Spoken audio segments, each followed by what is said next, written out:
एक 20 साल का मुस्लिम लड़का जैद जो जयपुर में रहता था। हमेशा की तरह वह सुबह 3 बजे के आसपास अपने फोन पर आंखें फैलाए हुए किसी बहुत मुश्किल चीज की तलाश में लगा हुआ है। उसका कमरा हमें उसकी जिंदगी के बारे में बहुत कुछ बताता है।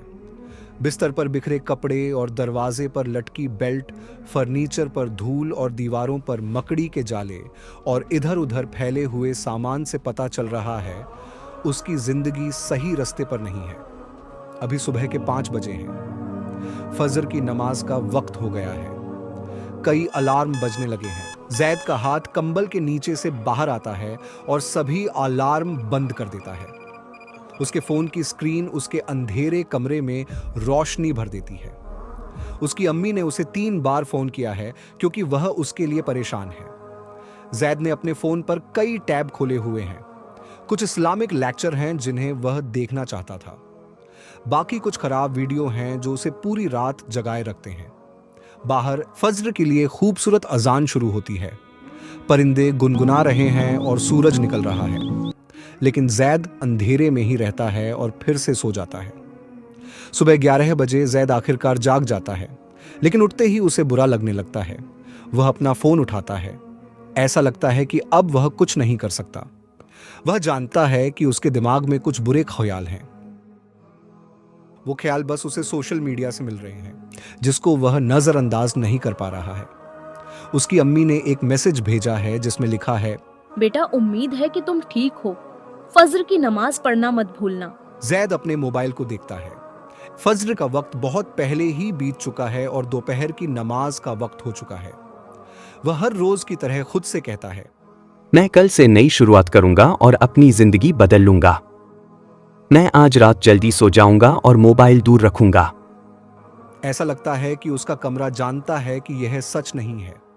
उसने पहले भी कई बार ऐसा कहा है। जैद अपनी मेज पर कॉलेज की किताबें खोल कर बैठा है। उसे अपने एग्जाम के लिए पढ़ना है। उसका फोन उसकी किताबों के पास रखा है जो हमेशा उसकी नजर में रहता है। वह किताब खोलकर फोकस करने की कोशिश करता है, लेकिन कुछ ही मिनटों के बाद उसका हाथ खुद बेखुद फोन की ओर बढ़ जाता है। वह खुद से कहता है, बस 1 मिनट के लिए कुछ मजेदार देख लेता हूं, फिर पढ़ लूंगा, वैसे भी अभी कुछ दिन बाकी है। लेकिन 1 मिनट कब 2 घंटे में बदल गए उसे मालूम ही नहीं हुआ। वह बस रील्स और पोस्ट देख रहा है। अचानक उसे अगले सप्ताह की एग्जाम के बारे में एक रिमाइंडर दिखाई देता है। उसका दिल तेजी से धड़कने लगता है क्योंकि उसे एहसास हो गया है कि उसने एक और दिन बर्बाद कर दिया है। जब असर की नमाज का वक्त होता है तो जैद को खुद के बारे में थोड़ा बुरा महसूस होता है। वह अपनी जान नमाज की ओर बढ़ता है, लेकिन तभी उसका फोन बजता है। उसके पसंदीदा शो का नया एपिसोड आ गया है। उसके दिमाग में एक आवाज आती है कि बस एक एपिसोड देख लो, फिर नमाज पढ़ो। उसके बाद तुम बेहतर तरीके से और अच्छे से नमाज पढ़ पाओगे, नहीं तो नमाज में तुम फोकस नहीं कर सकते। ये आवाज शैतान की थी जिसमें वो खो गया था।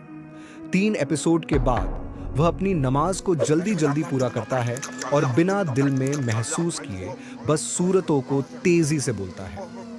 नमाज खत्म करने के बाद वह खुद से सोचता है कि मुझे इस तरह जीने से नफरत है, मेरी जिंदगी बेकार है, लेकिन मैं रुक नहीं सकता। मेरे साथ क्या गलत हो रहा है? मैं क्या कर सकता हूं?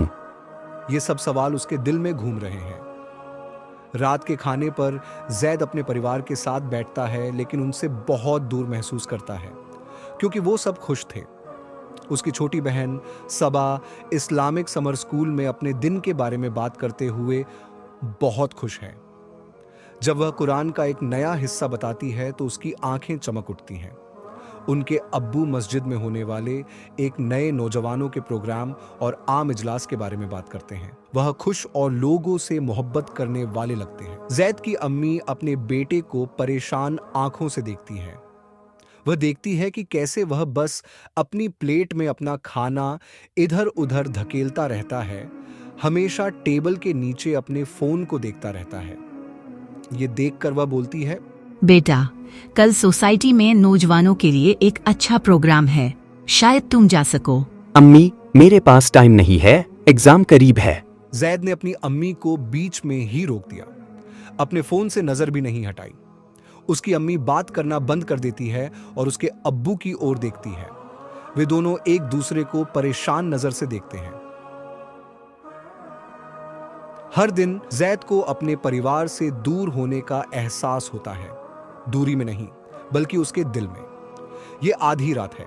कुछ मुसलमान इस खास वक्त पर अल्लाह को याद करने के लिए जागते हैं, लेकिन जैद के लिए यह बस एक और बेकार रात है जिनमें में वो सोया नहीं।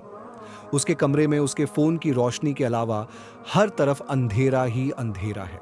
वह अंदर से खालीपन महसूस करता है और ज्यादा से ज्यादा वीडियो देखकर उस एहसास को भरने की कोशिश करता है। वह एक इस्लामिक वीडियो खोलता है और उसे देखना चाहता है, लेकिन एक क्लिक से दूसरी वीडियो पर चला जाता है और जल्द ही वह ऐसी चीजें देखने लगता है जिनके बारे में उसे पता है कि उसे नहीं देखना चाहिए। पहले तो यह रोमांचक लगती है, लेकिन जल्दी ही यह एहसास शर्म और खुद से नफरत में बदल जाता है। वह अपना फोन को नीचे रख देता है, फिर उसे फिर से उठाता है। वह उसे लॉक करता है, फिर अनलॉक करता है। यह एक खेल की तरह है जिसे वह रोक नहीं सकता। एक पल के लिए वह सोचता है और कुरान सुनना शुरू करता है, लेकिन लफ्ज उसे समझ में नहीं आते। उसका दिल शर्म से इतना भारी हो जाता है कि उसे अल्लाह के कलाम में भी सुकून नहीं मिलता।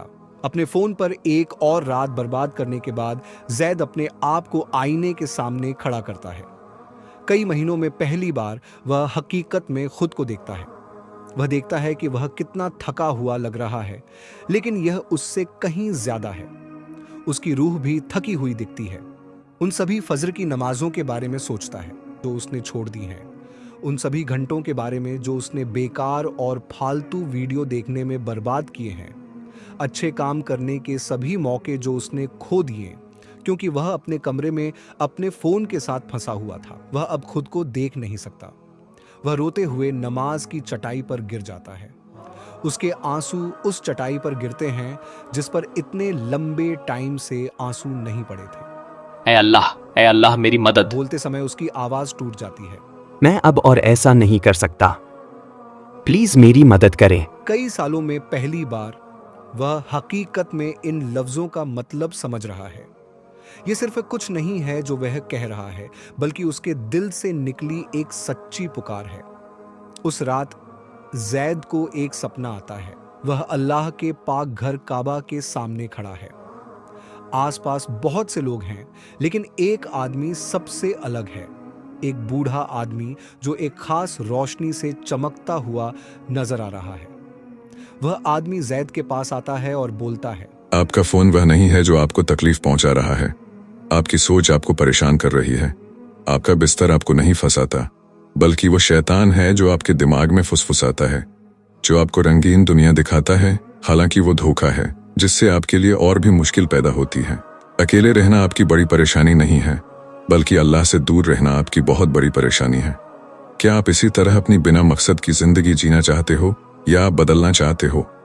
अगर हाँ तो अल्लाह को दोस्त बना लो। उसकी आवाज सीधे जैद के दिल तक पहुंचती है। वह सुबह किसी दूसरी सुबह की तरह नहीं थी। जैद रूहानी रूप से खुश था। उसे लगा जैसे अल्लाह ने उसके लिए कोई रास्ता बना दिया है। बूढ़े आदमी ने उसे खुद की बेहतरी की सबसे अच्छी सलाह दी जो उसने कभी नहीं पाई थी। हाँ, उसने ठंडे पानी से वुजू किया और मस्जिद में नमाज पढ़ी, लेकिन ज्यादातर चीजें उसी तरह हैं। ये एहसास और बातें कुछ वक्त के लिए थी और घर वापस आने के तुरंत बाद वह एहसास फिजा में गायब हो गया और बातें दिल में खोसी गईं। उसके दिल में वही सोच, वही एहसास आने लगे। वह अपना फोन अनलॉक करता है, बिना किसी मकसद के यूट्यूब खोलता है और वहां एक तस्वीर देखकर टीगर हो जाता है। अपनी इच्छा को पूरा करने के लिए वह टाइम खराब करना शुरू कर देता है। वह जो भी वीडियो देखता है उससे उसकी खुद से नफरत बढ़ती जाती है।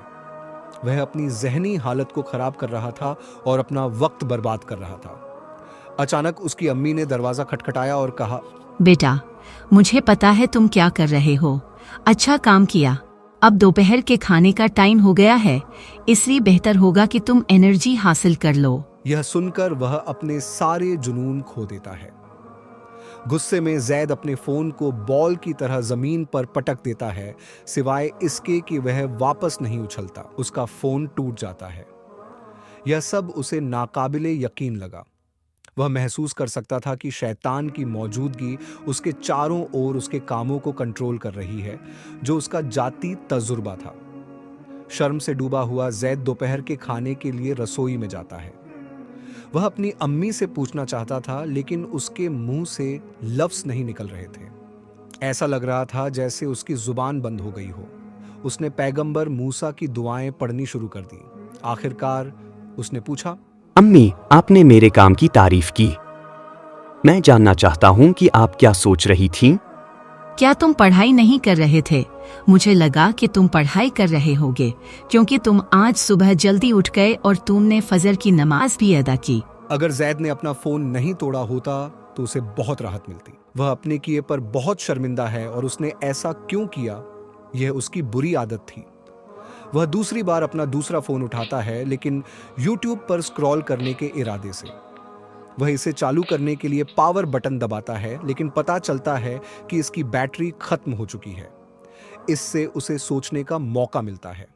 फिर जैद अपनी डायरी उठाता है और अपने दिल की बात लिखना शुरू करता है। वह वाकई सोशल मीडिया पर स्क्रॉल करना छोड़ना चाहता है, लेकिन यही उसकी प्रॉब्लम थी। छोड़ने की ख्वाहिश करता है, मगर उसके लिए कुछ एक्शन नहीं करता। लेकिन अचानक जैद को बूढ़े आदमी की सलाह याद आती है। आप किसी काम को छोड़ने के बारे में जुनूनी होकर उसे छोड़ नहीं सकते। यह आप पर अधिक बोझ डालता है, जो कि हम में से ज्यादातर लोगों के नाकामयाब होने की वजह है। आपको शैतान के जाल को समझना होगा, ताकि आप बार बार अपनी गंदी आदतों को नहीं दोहरा पाओ। इस बीच जैद उदास हो जाता है, क्योंकि उसके अंदर अभी भी शैतानी ख्याल घूम रहा है। अंदर ही अंदर वह जानता है कि वह स्क्रॉल करना बंद नहीं करेगा, लेकिन उसे यह एहसास होता है कि शैतान ही है जो ये काम उससे करवा रहा है। वह कहता है, मुझे एहसास हो गया है कि मैं उसी नफ्स की आवाज का गुलाम हो गया हूँ जिसने मुझे सोशल मीडिया से कभी बाहर निकलने नहीं दिया।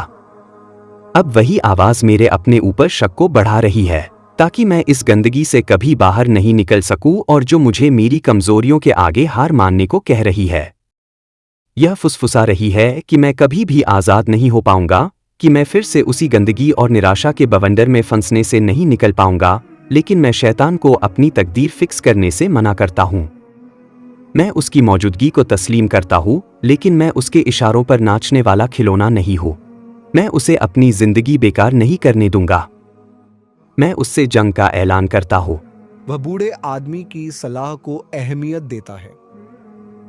जैद रोज अपनी डायरी लिखता रहता है।